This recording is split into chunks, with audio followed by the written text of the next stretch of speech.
আমরা এই দিনে হারিয়েছিলাম আমাদের আহলে সুন্নাত ওয়াল জামাতের রৌনক, রত্ন, কোটি কোটি সুন্নি জনতার হৃদয়ের স্পন্দন, বাতিলদের টর্নেডো, শহীদে মিল্লাত শায়েখ নুরুল ইসলাম ফারুকী রহমতুল্লাহ তাআলা আলাইহিকে এই 27শে আগস্ট বাংলার জমিন রক্তাক্ত করে তিনি দুনিয়া থেকে বিদায় নিয়েছিলেন।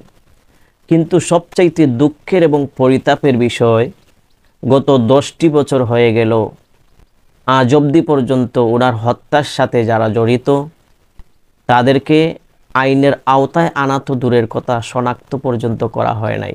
অথচ তারা এই জমিনে বুক ফুলিয়ে হাঁটছে।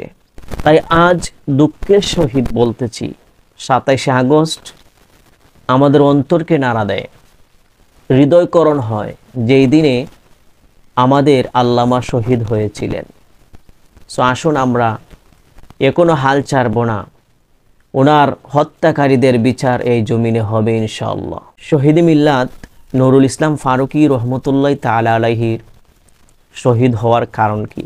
ওনার তেমন কিছু ভুল ছিল না, শহীদ হওয়ার পিছনে কোনো ভুল ছিল না। ওনার একটি মাত্র ভুল ছিল, উনি এই জানের চাইতে, প্রাণের চাইতে, দুনিয়ার ভালোবাসার চাইতে, সব কিছুর চাইতে নবীকে বেশি ভালোবাসতেন। আর নবীকে ভালোবাসাটাই হলো ওনার ভুল। আর এই জন্য উনি দুনিয়াতে বাঁচতে পারে নাই। হ্যাঁ, নবীজির হাদিস, যারা নবীকে ভালোবাসবে তাদের দুনিয়াতে অনেক কষ্ট হবে, সেটা বাস্তব প্রমাণ আল্লামা শহীদ নুরুল ইসলাম ফারুকী রহমতুল্লাহ। সম্মানিত দর্শক, আসুন আমরা এই দিনে সারা বাংলাদেশে ওনার জন্য দোয়া কামনা করি এবং আমরা ওনার হত্যাকারীদেরকে আইনের আওতায় আনার জন্য জোর দাবি জানাই।